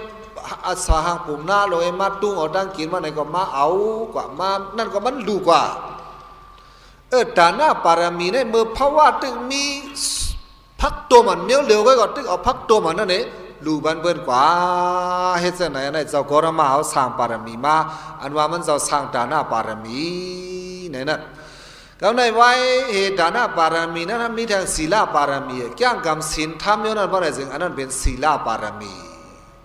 ปานาติปาดาเวรามณีอาทินาดานาเวรามณีในแก่งกำศีล5เสนาศีล8เสนาศีล10เสนาในเสนั้นบ่ได้ถึงอันนั้นเป็นศีลปารมีกำในซ้ำออกภาคเสเฮินเสเยเลยก็หาแก้งหากำเป็นลูกเป็นเมอยู่ซ้อมด้วยการกามาเลยผาดเฮินผาดเยเสอยู่กิกเสาขอหังก้วยนั้นบ่ได้ถึงเนคขมะปารมีสอนมันเบิ่นดาวนำทหารกลางอันนี้ก็เป็นปัญญาปารมีไว้กติเสษามันกึมอันนี้ก็เป็นสัจจะเอาเป็นสัจจะปารมีกำในไว้เมตตาใหญ่ๆกว้างๆให้ส่งเมตตาบันเปิ้นไว้ใส่น้ำใส่เมตตาเนื้อเปิ้นอันนี้ก็เป็นเมตตาปารมีอุเบกขาปารมีขันธิปารมีในล่องโลเย็นโลกันนั้นก็เย็นกันให้มันบ่ถึงดีทั้งหมดทั้งสิ้นอธิฐานะปารมีอุเบกขาปารมีในนั้นก็สร้างมาตุตสิดาปานิถึงเข้าดังเสียสังเขปไปแสนกำผาดเต็มทนอะไรก็กำเนิดสุดมาเป็นเจ้าสีธาเดสังก้อยมาเป็นพระอันว่าในนั้นเฮ็ดสังและพระเป็นเจ้าป่อมาหยับอันว่าในนั้นมันจะพระอันเขาเอาไม่เข็นเฮ็ดอันเปิ้นเลยว่าพระอินทานพระเจ้านั้นพระตองพระคำอันว่าในนั้นมันจะพระจะนั้นมันเป็นพระอันไรก้างกรรมปารมีสิเปิ้นนั่นสิสังก้อยเป็นพระมาเมียวนั่นเนี่ยอันว่ามันป่อมาหยับนั่นย้อนนั้นแหละพระป่อมาหยับอันว่าในก็เปื่อก้างพระเป็นเจ้าหยับก้างพระอัลลอฮ์นั้นมันก้างกรรมหยับนะอาลาเลยจังว่าพระเป็นเจ้าป่อหยับสังเกตว่าก้างพระอัลลอฮ์นั้นมันง่ายเพราะไหนจึงแต่กับพี่น้องเมืองใหญ่เขาเป็นพระโมดอันนั้นเป็นกูก็สังเกตว่าก้างพระอัลลอฮ์นั้นสังเกตว่ามันง่ายเนี่ยเขามาหลอมด้วยในปริสากะหาเปิงนั่นเดินหน้าปริสากะแปดปันเบิ้นเสจิมโคของเจ้าเก่าโคของเจ้าเก่าอันเจ้าเก่ามีเอาผ้าปันเบิ้นกว่าอันนั้นเป็นเดินหน้าปริสากะมันพอหยาบสังกาคือพอดันยาได้ก็เว้ยก็พอเป็นก้นถี่ก้นเดียวลงพอได้ก็ด้านซ้ำหยาบหนาอะไรอ่ะต้มสังถุงพลาสติกเป่าอันก็ด้ำฮัดปันเบิ้นเอาตึกเอาเก็บงี้ไปจอมผาเฮินห้องก็เขาเลยเฮ้ในจ้องปันเปิ้นหยาบว่าในหยาบกันนั่นนึงนั่นเสียจิมโคของนั่นตอนนั้นธนาปริสากะกำในอันว่าปริยาปริสากะนั่นนะปันเปิ้นเจ้าเก่านางเมเจ้าเก่านั่นเอาปันเปิ้นกว่า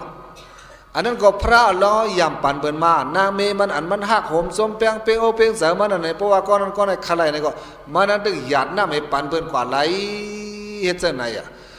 การเมียวในมันใจการก้นเล่นๆรอเฮ็ดไรมันใจก้นตะซาวาซาเฮ็ดไรเลยการพระอัลลอฮ์ว่านั้นมันเฮ็ดหยาบเฮ็ดเย็นย้อนบอกว่าการพระอัลลอฮ์ในมันเฮ็ดหยาบเย็นเลยพระจังป่อมาหยาบอันว่านั้นข้อนั้นให้ป้องใจบันสืบผัดสืบมันเพราะนั้นก็ในนาทีอันพระเป็นเจ้าว่าปุถุบาทดงละบโลกาสมิงนักโลกาลงในพระเป็นเจ้าป่อมาหยาบอันว่านั้นมันใจสาวกพุทธะมันจะเป็นสิกาพุทธะพระเป็นเจ้ายังอ่านว่าสมาสัมพุทธะอันว่านั้นสิเลยว่าอันว่านั้นก็เอาแต่กาพี่น้องพวกเมียเขาเสื่อนอยู่ที่วันปุ่มได้ป้องใจซื้อผัดซื้อมันสิตอนหนึ่งเย้ากว่ากำเนิดแทงคอหนึ่งพระเป็นเจ้าสมาวาสังหลังเนี่ยมนุษย์สัตว์บ่าวดงละพอตาได้เลยเป็นก้นในเกิดหบทบยาพระเป็นเจ้าในก็มันหยาบหนา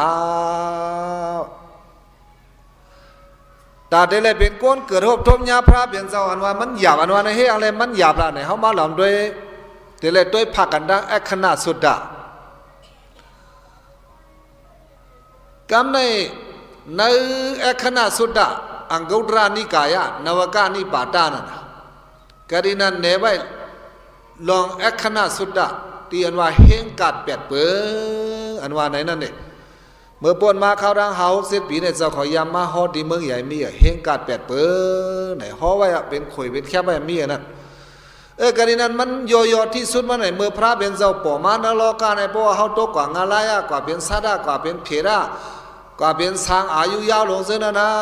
ในหบทบพระเป็นเจ้าไรวะก็ในเมื่อพระเป็นเจ้าป่องงงอะไรไรหนึ่งสัตว์ป่าปิกดาเมามังสางอายุยาวเศร้าจอกแหลนแค้นอยู่แม่นทับพิษในดังบทดังเสกแปดติเพราะว่าพ้องพระเป็นเจ้ามาป่อนรกาในเขาตกกอดถึงในเฮงกัดลง8 ปีนั่นเพราะไหนถึงอันนั้นบอกว่าสุนก้นหนึ่งก็มาเป็นก้นอะไรให้เกิดทบทบยาพระเป็นเจ้าอันนั้นมันหยาบเย็นอันนั้นเป็นคอนั่นยาวันนั้น พองพระเบียนเจ้ามาป่อลงอยู่เลยเฮาตกอะไรกว่าฮือนี่ก็กาดพระเบียนเจ้าเยอะอำไลไว้พระเบียนเจ้าอำไลถ่อมตราทำเจ้าอำไลดูไลด้านพระเบียนเจ้าอำไลการกู้โสเมื่อพระปกงอมงงอะไรหลายหนึ่งสัตว์ปะเมื่อพ้องพระเบียนเจ้าป่อมาในโลกาในเลยเฮาซ้ำตายกว่าเป็นสัตว์เลยเป็นสร้างในเลยเฮาว่าเปิงแตกมันสร้างมาในก็ซ้ำมีอายุ70-80นั่นก็มันตายได้ง่ายง่ายพระเบียนเจ้าอยู่เศร้ากันในเมืองกวนเนี่ยอยู่กว่า40 ไป5 ปีเลยนะเมืองเจ้าเป็นพระยาเนี่ยอยู่เศร้ากันในเมืองกวน40 ไป5 ปี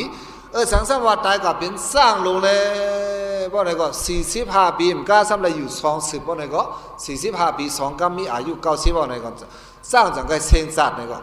มันไล่ถ่อมตราสังเยามือปานเป็นสร้างเป็นม้าลงนั่นก็ซ้ำไล่หูพระตราสังเห็นเมียวก็เบอเป็นสัตว์แหละมีหยันหูตราไหลนี่พ้องพระเป็นเจ้ามาป่อนโลกาในพ่อตายก็เป็นสัตว์นี่ก็กัดตราพระเป็นเจ้ากัดหกพระเป็นเจ้าข้อทน2หลายหนึ่งสัตว์ปะปีกดาเมามังขอทวนสามมาพ้องพระเป็นเจ้ามาป่อนโลกาในแหละซ้ำตายกับเป็นปีกดาเป็นเพศเป็นปีกดาอยู่เศร้าลงนโลกาในพ่อในก็มาถอนตราสังไรมูพระตราสังกลุ่มหยับตั้งกินตั้งนอนในแหละขานจะลงตัดเศษดาปานนั่นพ่อไหนสิอันนั้นนั่นก็กาดแทงเยอะเปิ้นว่าพระในก็หูไหลเปิ้นว่าหลูไว้พระในก็หมอไว้ถอนตราในก็หูหลูด้านเขาซ้อมพักซ้อมพระเบียนเจ้าหลูด้านเขาซ้อมตราสังขาเจ้าเขาหลูถอนตราในก็หูสังเหมียวเพราะว่าก็เป็นปีกด่าอันว่าในนั้นก็นั้นเลยพ้องพระเบียนเจ้ามาเปลี่ยนนรกในไล่ตายกับเป็นปีกด่าในก็กาดพระตราสังขาแทงเพราะกาดพระตราสังขาก็กาดการลีกู้สู่เพราะกาดการลีกู้สู่ก็กาดเมืองกวนเมืองผีเมืองนิพพานมาแค่นไกลไหนเพราะเป็นนั้นก็ขอทวน3เพราะอะไรตายกับเป็นเผ็ดก็กาอัมมามีส่วนเป็นกวนแทงขอทวน4สร้างอายุยาวเป็นได้เป็นคุณสร้างอยู่ซ้ำเป็นกับอายุยาวเหมือนเรื่องเมืองอารูปาเมืองอาสัญญาสาราในสร้างเจนั้นมีส่วนถ่อมตรามุพระตราสังสางเจนั้นสร้างหูลองพระตราสังเจนั้นก็มันมีและสร้างหูลองพระตราก็ซ้ำมีเพราะว่าพ้องพระเบียนเจ้ามาป่อนโลกาเลยเป็นสางจ้าอันหูจักพระอะไรนั่นได้ก็หายจ้าสังเสว่าซ้ำกับเป็นสังจ้าอันหูจักพระอันหูจักตราอันหูจักสังขาในนั้นก็ลูดแทงว่ามีส่วนมาถ่อมตราอะไรมีส่วนมาไหวพระอะไรป้อมมีส่วนถ่อมตราก็ไหลตั้งหูป้อมไหลตั้งหูก็อันละพิเรนก็หมอเวอันละถูกก็หมอเฮ็ดเจ้าไหนอันนั้นเพราะนั้นก็ขอทนแทงขอทวนหามาพ้องพระเบียนเจ้ามาป่อนโลกาในเลยซ้ำกับตกเป็นเปเมืองหลวงเมียวนั่นพระเบียนเจ้ามาป่อลงนโลกาในได้ป่ออยู่เป็นก้นอยู่เกิดหบทมยาผักกันปานพระอยู่เวกาพระมีกะเลยก็มูตรามีกะเลยก็มูสังขามีดีเลยก็มูกลุ่มอยู่ซ้อมโหยหาวลอยเสยคอกดินเมืองอะไรผูกกินผูกย่ำลงซ้อมสวนซ้อมไห้ซ้อมนาเฮาเท่านั้นป้อไหนจึงอันนั้นก่อนหลุดแทงเสาซอกแหลนแคดกำได้เกิดเป็นก้นเนี่ยแทงคอทวนหกมาซ้ำอยู่แมนทำพิษวะเพราะอยู่แมนทำพิษเป็นก้นได้เป็นก้นกูทบทญาพระเป็นเจ้าอยู่ทบญาปานพระเป็นเจ้าอยู่พระป่อมานโลกาในก็ญากันอยู่ตั้งพระก้อยกาซ้ำยอมหับว่าตาพระเป็นเจ้าซ้ำกับอยู่แมนทำอันพิษอันเปิงลงนั่นเพราะไหนก็อันนั้นก็กว่าแทงกำหนึ่งมนุษย์สดาบว่าดงละบ้านนั่นก็ย้อนนั่นก็หยาบเย็นถึงที่ว่าแทงคอหนึ่งคอทนเจ็บเกิดได้เกิดควบทมยาปานพระเบียนเจ้าอยู่พระก็ป่อมานโลกาได้อยู่เวกาเจ้าก็ซ้ำมีหยาดมีตังหูเกิดมาเป็นก้นก็โตเตวันแลขนาดก้นอันเซเลยขนาดหนึ่งเว้ยหยาดตังหูซ้ำโดกนานึกตันว่าเมื่อไก่เจ้าเขามาซ้อมตังตึกหันหัวก้อนเนี่ยตีหิมกอดตังนั่นพอเบิ่นมาเนี่ยเอามาโหงยืนเนี่ยตุงย้อนทางกีดเบิ่นหูความผีความโกนสังมีตังออกอ่อนเล็ดภายสังให้เมียวตาก็เริ่มสึงหึ่งหังแทนขึ้นผ้าขึ้นหมอกก็หังมันแทงตาหนึ่งและพันเปิ้นหันเปิ้นก็ห้อมหู เพราะเป็นนั้นซะนั้นเพราะว่าก้นเนี่ยเพราะเผียวกว่าเจ้านั้นเนี่ยก็ลักษณะก้นมันต้นได้เจียอยู่ก็ให้กัดตั้งหูมาอย่างเลยนั่นก็กัดพระยาเปิ้นว่าพระเนี่ยก็หมอไว้เปิ้นว่าตราเนี่ยก็หมอทอมเปิ้นว่าสังขาเนี่ยก็โหต้นหมอคุบหมอไว้ต้นหมอดูหมอตานป้อมหมอเหตุการณ์พระตราสังขารเนี่ยก็การเรียนว่านั่นไกลว่าไกลอ่ะเพราะว่าไกลการลีก็ตั้งกว่าอันเดกว่าแทนได้เข้าดังสัมสานั้นว่าไหนสร้างกว่าฮุกหายเป็นเจ้านั้นน่ะยอดอะไรมนุษย์สดาภาวะดงละพอเป็นก้นอันว่าในมันเลยหยาเป็นก้นอันมากเกิดรบทมญาศาสนาในมันเลยหยาบเลยเย็นอันว่าในคอนั่นคอทนเสร็จก็ในคอทนแปดเป็นก้นได้เป็นก้นเยาแลกแหลมแลกเซลอยู่มีหยาดดังหู้อยู่หยาดก็ไว้ภายกาเปลี่ยนเยาไว้กาซ้ำเกิดรบทมญาปั่นพระเปลี่ยนเสาเกิดรบทมญาก้นหุกก้นอันมีดังหูเอเตมอสั่งสอนปอนอ่อยเปิ้นนั้นปอมานรกะพอหลัดลองได้เนี่ยเขามาคอกได้ขึ้นปืนพระเปลี่ยนเจ้าเปลี่ยนพระมาเมืองเจ้าเปลี่ยนพระยาเตอังกะฮอดราบันพลาเนี่ยอาลาราดังอุดกะยะเซลงสองก็คุณสามารถต้องบันให้พระเปลี่ยนเจ้าฮอดราเนี่ยวันก็ฮอเลยในอังเดกะฮอยเผื่ออังเดกะฮอในอังกะฮอบันพลาเนี่ยอังกะฮอบันอาราละอุดกะเนี่ยมีสัตยะเซสองก็เผื่อถึงนี้เทียบตัดว่าอังเดกะฮอบันเขาเนี่ยเผื่อล้อมด้วยเขาสัมพมมีในเมืองกวนเนี่ยก้องสหัสเสียงกามกับมือป่นมากมือว่ามือซึ้งแทงก็ทำเขาดังเสียวันว่ะเขาจะนั้นเป็นก้นมีหยันภายเต้ๆวายๆก็กะเลยฮบทบพระเบียนเจ้ากว่าพระอัลลอฮ์เนี่ยเขาทบกว่าไล่หันกว่าอยู่เมื่อพระเจ้าสีทัดตึกย่างตึกกรรมไปเป็นพระได้เขาไล่หันเนี่ยก็กับเผิงเจ้าเป็นพระยาเนี่ยได้ไล่หันนี้แล้วเขาตายกับเป็นเจ้าดิมเซลเนี่ยเพราะเป็นนั้นก็ก้นอันไรเกิดญาเมียนนอกศาสนาเช่นนั้นก็เป็นก้นเสดาก็ไรตั้งหูกว่าแหละมีตราสั้นสูงไรทบพระเป็นเจ้าป้อมไรทบพระเป็นเจ้าก็ไรถ่อมตราป้อมไรถ่อมตราก็กาดตั้งหูเพราะว่ากาดตั้งหูในก็เมียวพินซ้ำทางถูกเมียวถุงซ้ำทางพิษเมียวพิษหูเมียวถุงหูและเห็นฮอดลงกว่ากาวากาเป็นก่อวดก่อกลางกว่าแท้เพราะเป็นนั้นมาเพราะไหนก้นหนึ่งก้อนเนี่ยมันห่างซาตาเลิงไหนมันแค่แบบย้อนนั่นเลยอันพระเป็นสวามนุษย์ดาบาวดงละพอตาได้เป็นก้นมาเกิดทบญาศาสนาพระเป็นเจ้าหนึ่งก้อนวันนี้ก็มันหยาบหนาเนี่ยเพราะนั้นเฮาซื้อในทบญาเยาเมื่อเร็วเนี่ยศาสนาพระเป็นเจ้าเจ้าคนมาพุทธะป้นกว่าเขาดังซอย50 ไปเสร็จแล้วป้นเยาเสดากอตระอันมันเจ้าโฮไว้เส้นนั่นน่ะตึกมีเนลิกเนลายเนปีติกา3 กองมีไว้เตรียมทนเอาภายปาลิ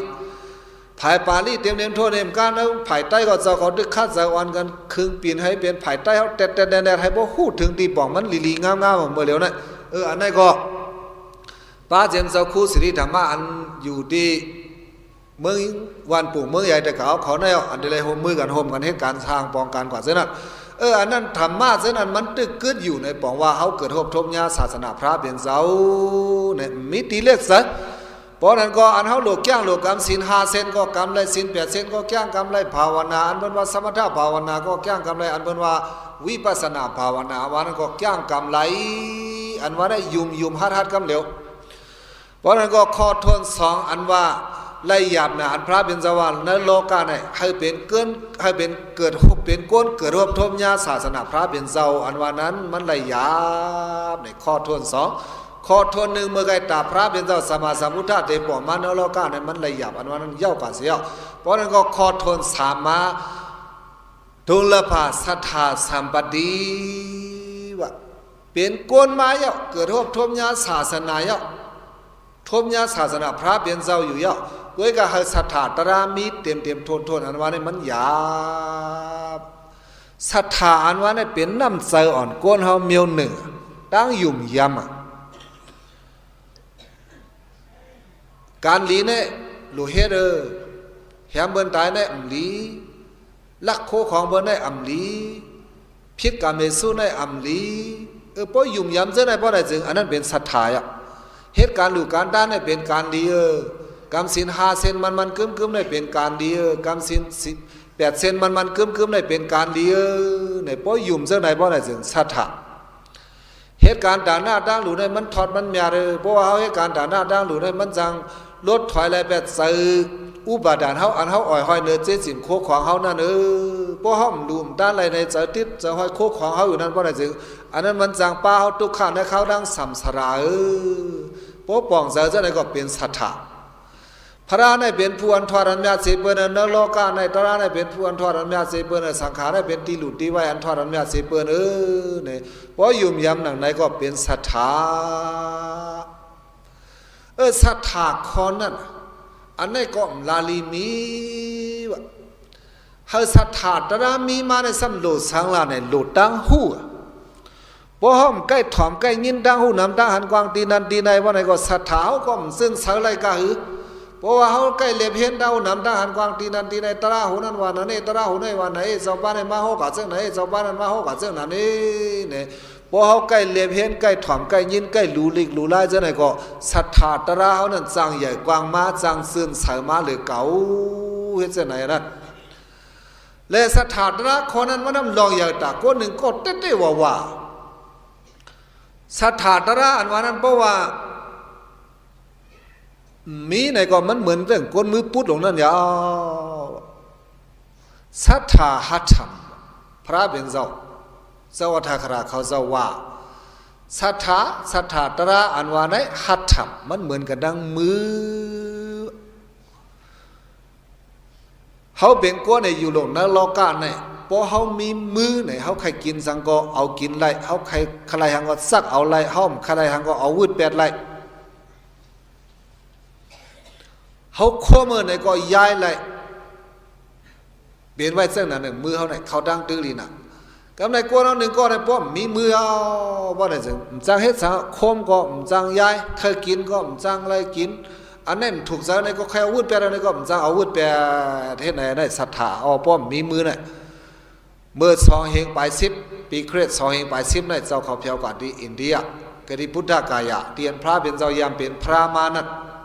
กที่นั่นกว่าหันก้นตีนพุทธมือพุทธหลงก็ตอนได้มีตัวขี้มันก็ลุมตุ้มลงมีตีนมีมือเฮ็ดเพื่อทำเอาแผ่นนั้นแป้นปกปันมันเฮงกับเพื่อทำมาเอามันเฮ็ดเยื่อเม็ดเอาเงินเหมือนเจ้าก้นเอาตึงเลือนเม็ดปลานั่นก้นนั้นพวกใครกินปลาในลีหังเตเลือนก็เป็นก็ลีหังเสดาก็คัดจะเอาเตเลือนมาซอยที่ขอเวทอะไรกับเม็ดปลาจะไหนก็เลยปลาโยก้นเขาอันอยู่เฮมที่อินเดียเขานั่นซ้ำให้อะไรก็เอาก้นตีนพุดมือพุดของก้นนั่นตีนพุดมือพุดมาเนี่ยมันจะเรียกว่าเตยย่าหมักแมงจะไหนเลยพุดความจะตื้นเกิดปลามาตื้นมีตีนมีมือเอ็ดอันนั้นเปิ้นก็ไว้มันเป่ามันหลายซ้ำเอามาเฮ็ดก้นย้อนเอามาตำไว้เนือลิ้นเมืองลงตีนหนึ่งเอาแผ่นสืบอันนี้ปล่อยมาหลงห้างมันตีนั้นเนี่ยว่ะเสื้ออันเปิ้นมีใจกรุณาหรือมันนั่นก็เอาเงินหลูเงินด้านนั้นกว่าตอนมันกว่ายืนมันเกิดถามว่ามันเด่นไรในซ้ำใจก้นอันเปิ้นมาเอามันเฮ็ดหมักไผ่ต่อเงินอันเปิ้นทำมาเก็บเอาเงินอันในกว่าห้างเปิ้นแทงตีนื้อเฮ็ดนั่นก็ได้เขามาหลอมด้วยก้นมีมือแกอันว่านั้นเจ้าก็หันกันนั่นก็ได้เขาซ้ำหลอมด้วยอันนั้นในมาเป็นตาหูตาเฮาแหละก้นมีมือเนี่ยมันจะเฮ็ดสังเสียอีดเคยกินแล้วมันเลยกินจะเอากินเพราะเบิ่นปอนปันข้อมือก็มจังยายอันนี้ใครเอาเปียร์ไม่หนาละเสือก็ได้หลุดร้อนไปเลยในก็มจังหมดร้อนเฮ็ดได้เพราะมีมือมาพอมีมือได้ก็เสือเฮามีมือเนี่ยมือเฮามีกาขันกาหือในเฮาหูหังผาหังมันยาวก็ในก้นหนึ่งก็สัทธาตระมาก็ซ้ำเหมือนมือว่ะสัทธาหัตถ์สัทธาเนี่ยเหมือนกันดังมือเพราะว่าเขามีศรัทธาในเขาเฮ็ดไรกูเมียวเพราะเขามีดังหยุ่มย้ำเป็นว่าศีล5 เซนในก็เขาหักตุ้งเอามาแก้งกำนั่นก็เป็นกุศลตาเขาเป็นว่าด่านหน้าดังหลูเอาโคสุดโดนเจ้าก็ตอนมันยืนมันเบิ้นแมงกว่าได้เพราะอะไรจึงอันนั้นมันเป็นการด่านหน้าการด่านหน้ามันเป็นการกุศลในก็เจ้าก็เฮ็ดไรเพราะมีศรัทธาเพราะมีศรัทธาว่าในกาเป้ขมากาเป้ขมีโคสุดโดก็ปันพอดีไม้อันที่เขาไรล่ะปันก็จังไปแหงหลาเนี่ยเกียรติกังไว้โคกของดีนั่นก็ไล่ป้อมมีศรัทธามันเหมือนเจ้าคนมีมือในตาหน้าตั้งหลูก็เฮ็ดไรสังเกตว่ามีศรัทธาในได้วิปัสสนาสมถะภาวนาวิปัสสนาภาวนาว่าก็เฮ็ดสหังปองไหลเฮ็ดเจ้าไหนนั่นก็นั่นแหละศรัทธาว่าเนี่ยมันลองใหญ่น่ะแล้วในศรัทธานั้นก็นั่นก็พระเป็นเจ้า สามว่าศรัทธาบีซัมศรัทธาเนี่ยเหมือนหนังเสื้อพันน่ะ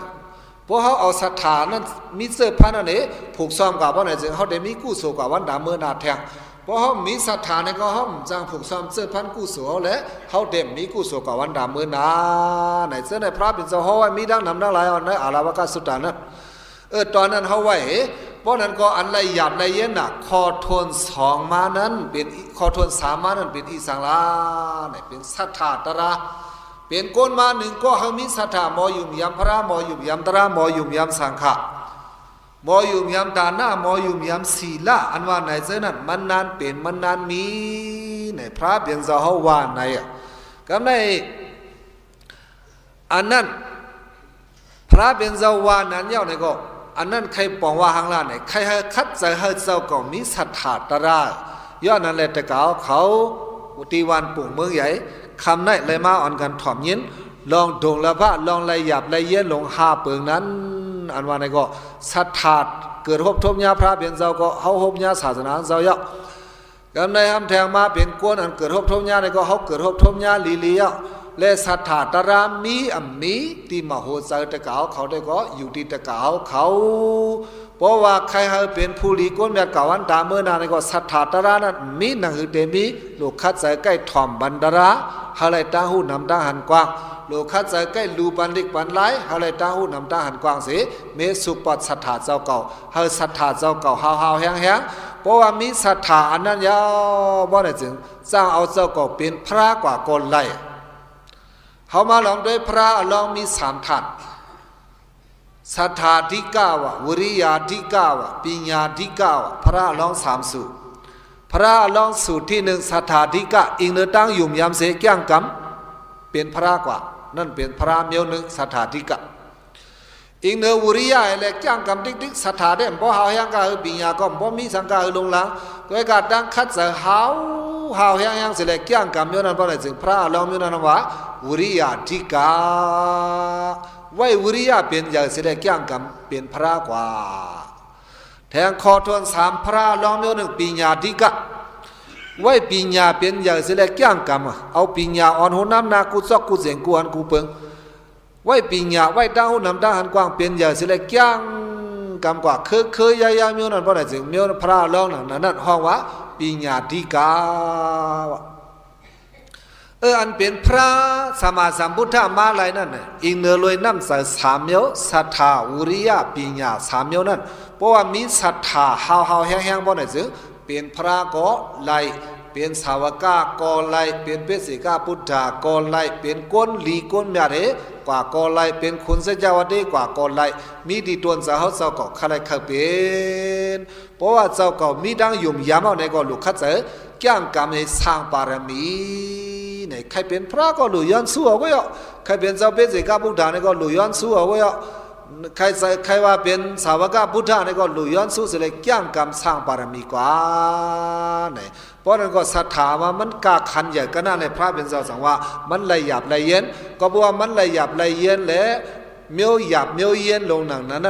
ก็บอกว่ามันจังอ่อนเขาหลอดป้นเนื้อสัมสราวัตถุอยากขันใจกว่าแล้วแต่เขาตีวันปุ่งเมืองใหญ่ในป้อมมีเย้าในก็โจมสังเสริญว่าไปมีในก็คัดใจให้มีกว่าซื้อผ่าซื้อมันให้มีศรัทธาตระเต็มทนเล็บเห็นบันลองศรัทธาลองยุ่มยำเขานั้นให้มันแก่นเกิมเสียอ่อนกันสร้างบารมีเนี่ยข้อทวนสามเย้ากว่าเสียกำไรข้อทวนสี่ดุลภาสัทธมาเทศนาอันละหยาบนาข้อทวนสี่นั่นเป็นสังหลังไหนลองฮอตราภูริกนเมียตราเตฮออยู่กำเจ้าปานั้นมาฮอตรากำเจ้าปาในมาฮอตราในใครมีสังเดมีมากมีเมืองหลงไว้วะเวกาตราอันว่าเจ้าปานั้นปาในฮอในเจนั้นก็อันมีไว้เจนั้นจ่องมันจะสัจจมาเดลัยหุคอนั่นเองอันพระเป็นเจ้าว่ามันเลยอยากได้เป็นสัจจมาดุลภะสัทธมาเทศนาลองฮอตราเลยหยาบเย็นอันว่าในนั้นเป็นตราเมียวไหลบ่เนี่ยจึงเป็นตราอันเป็นสัทธมา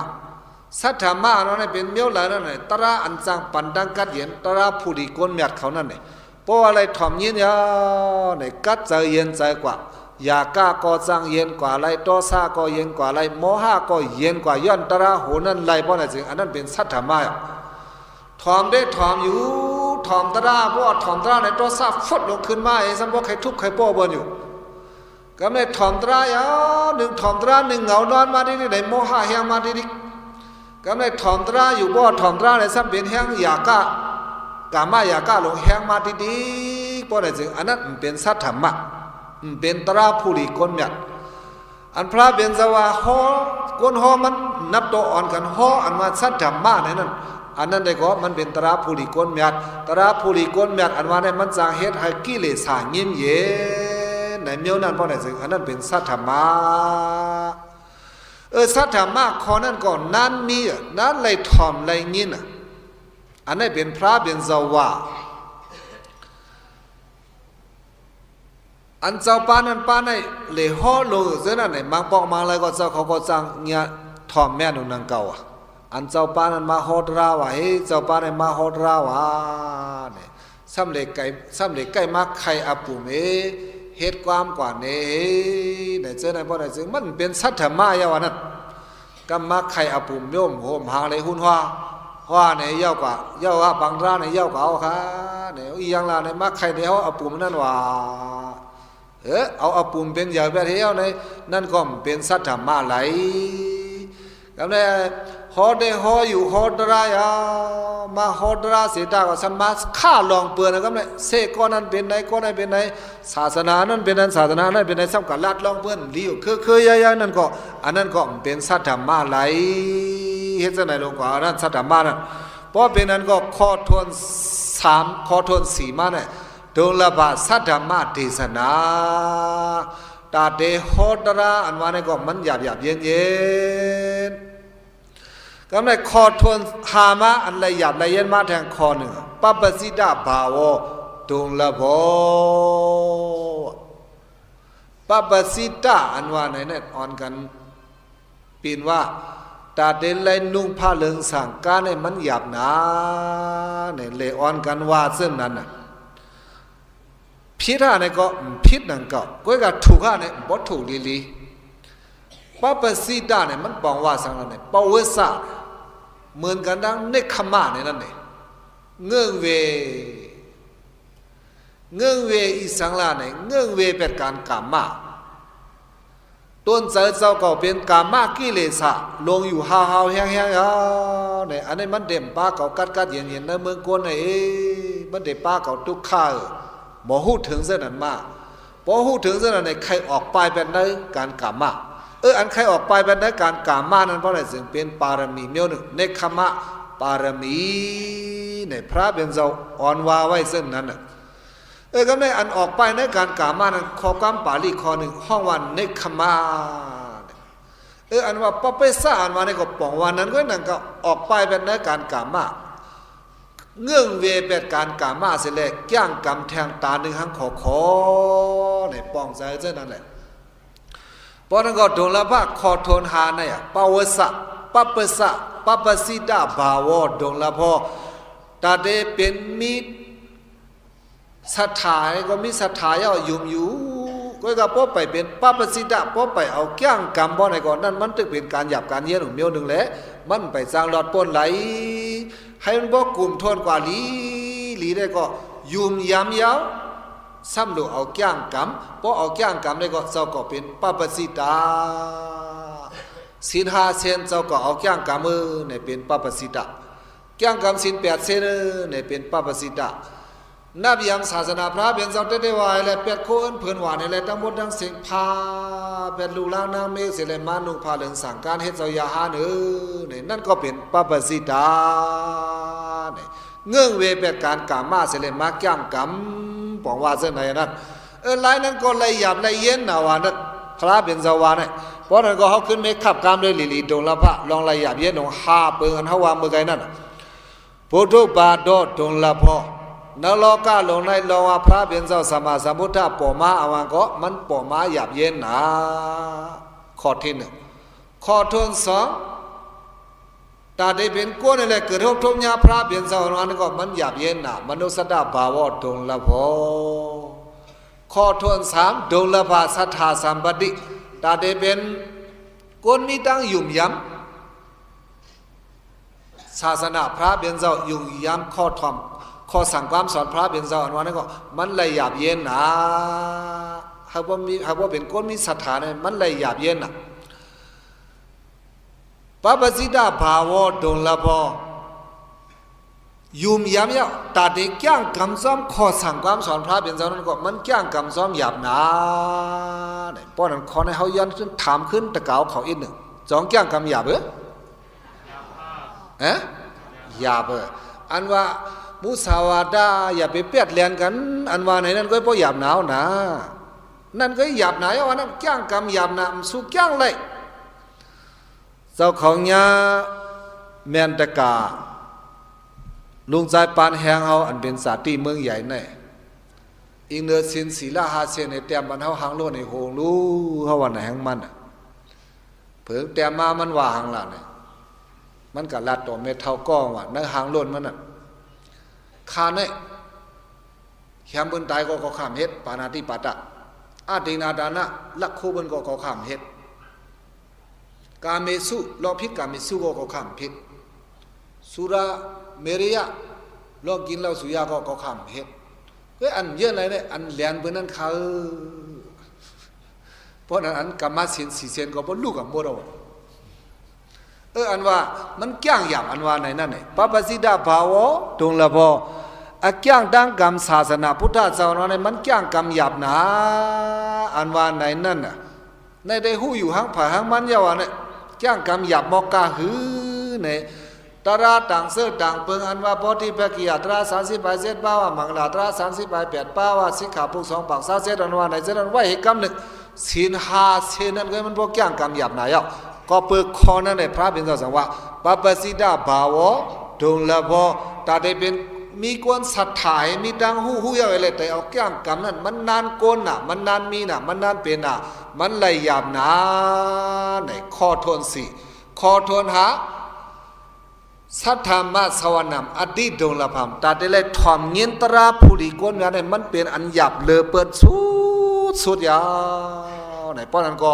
ดงละผ้าลองละหยาบเย็นลง5เปิงเฮา5แสนกะเอามาไข่ลัดในกันคำได้สุดกว่าเย้า